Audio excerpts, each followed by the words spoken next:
Independent Urdu की तमाम कायरीन को नईमा अहमद महजूर का सलाम पहुँचे। बरसग़ीर की तकरीबन 1.5 अरब आबादी में 1.5 करोड़ कश्मीरी शामिल हैं, जो क्रिकेट के शेदाई ही नहीं बल्कि ख़ुद भी इसे खेलते हैं। लेकिन बदकिस्मती से इन्हें कौमी या आलमी क्रिकेट में कोई ख़ास जगह नहीं मिली। क्रिकेट कहीं भी खेली जा रही हो, कश्मीरी इससे लाताल्लुक़ नहीं रह सकते। फिर जब कोई क्रिकेट खिलाड़ी वादी तशरीफ़ लाए तो मेहमान नवाजी की मिसाल कायम करते हैं। इसका सबूत आपको हाल ही में मास्टर बल्लेबाज सचिन तेंदुलकर के वादी के दौरे के दौरान मिल गया होगा। गो कि ये इनका निजी दौरा था, मगर इस दौरान उन्होंने मुख्तलिफ मकामात, इदारों और बाज़ अफराद से मुलाकातें करके इसे नीम सरकारी दौरा बना दिया।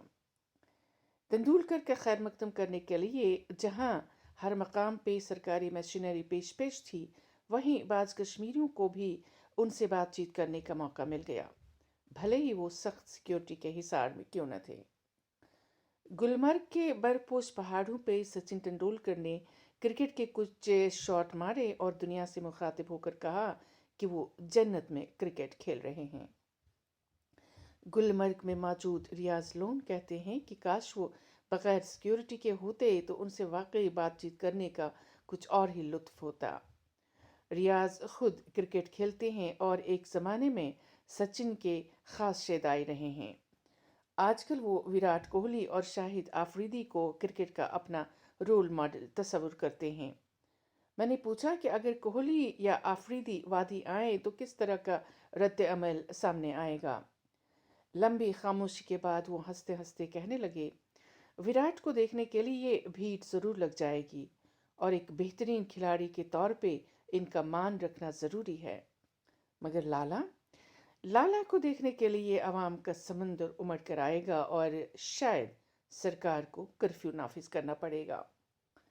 कुछ देर ठहर कर वो फिर बोले, अगर ऐसा दिन कभी आया कि पाकिस्तान के खिलाड़ियों को कश्मीर आने की इजाज़त दी गई तो भगदड़ की वजह से शायद सैकड़ों की जान भी चली जाएगी।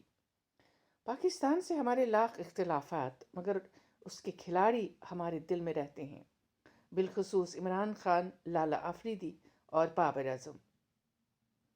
ये बात काबिल ज़िक्र है कि बाज़ कश्मीरी बैरूनी मुल्कों में पाकिस्तान के क्रिकेट खिलाड़ी देखने के लिए लाखों रुपए सर्फ करते हैं, लेकिन वादी में एक बड़ी तादाद इंडिया के खिलाड़ियों की शिदाई हैं और इनसे जुटने के तमाम हरबे इस्तेमाल करते हैं।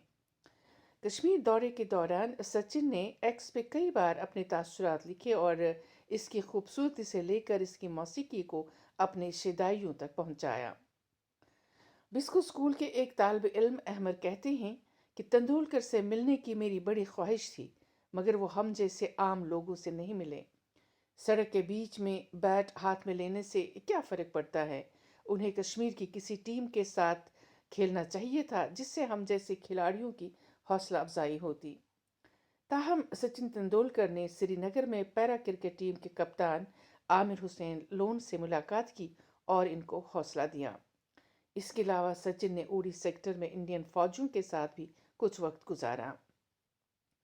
कश्मीर क्रिकेट के बल्ले बनाने के लिए मुनफरिद हैसियत रखता है, मगर चंद रोज़ पहले इस सनत से वाबस्ता ताजिर अंजुमन ने सोनी पिक्चर्स नेटवर्क और त्रंबू स्पोर्ट्स प्राइवेट लिमिटेड पर इल्ज़ाम लगाया कि उसने एक प्रोग्राम के दौरान त्रंबूज को इस सनत का वाहिद ताजिर करार देकर दूसरे सैकड़ों ताजरों के लिए रोज़गार के मसाइल पैदा कर दिए हैं। ताजर बिरादरी ने सोनी वालों के खिलाफ अदालती चाराजोई करके 100 करोड़ हर्जाना अदा करने का मुतालबा भी किया। सचिन ने कौमी शाहरा पे वाक़ा बैट बनाने वाले एक दुकान पे रुककर इनके मसाइल जानने की कोशिश की और कहा कि जो पहला बैट मुझे बहन की तरफ से मिला था वो इसी इलाके से आया था। अनंतनाग के बैट बनाने वाले एक ताजिर गुलाम रसूल कहते हैं कि हमें उम्मीद थी कि सचिन तेंदुलकर इस सन्नत से वाबस्ता ताजिर बिरादरी से मुलाकात करके इनके मसाइल को उजागर करेंगे, मगर ये उनका निजी दौरा था जिसमें लाइन ऑफ कंट्रोल पे जाकर अमन सेतु पुल के सामने अखंड भारत का नक्शा दिखाना तरजीहात में शामिल था। जम्मू कश्मीर में क्रिकेट और दूसरे खेलों में नौजवानों की एक बड़ी तादाद हिस्सा ले रही है। बाज़ ने कौमी और आलमी मुकाबलों में एजाज़ात भी हासिल किए। البتہ نوجوانوں کا مطالبہ ہے کہ IPL کی طرز پہ کشمیر کا اپنا KPL ہونا چاہیے، جس میں انہیں اپنی کارکردگی دکھانے کا موقع مل سکتا ہے۔ سچن تندولکر کی میزبانی کے لیے اگرچہ پورا کشمیر تیار تھا، مگر انہوں نے اپنا زیادہ وقت سیاستدانوں کی طرح گزارا۔ بقول ایک صحافی، اگر وہ صرف ایک کرکٹر کی حیثیت سے آتے تو لاکھوں کی تعداد میں شائقین ان کے گرد جمع ہو جاتے، مگر جب فیملی ہالیڈے میں فوجی چھاونی اور امن سیتو کے دورے کو ترجیح دی گئی تو کشمیریوں نے ان کے اور ایک سیاستدان کے دورے میں کوئی فرق محسوس نہیں کیا، جو اکثر کشمیر آ کر ہندوتو پالیسی مسلط کرنے کا اپنا ارادہ ظاہر کرتے ہیں۔ پھر جب وزیر اعظم بھی ان کے دورے پہ اظہار رائے کرتے ہیں تو عوام کی ایسی سوچ کو تقویت ملتی ہے۔ اپنا خیال رکھیے گا۔ اللہ حافظ۔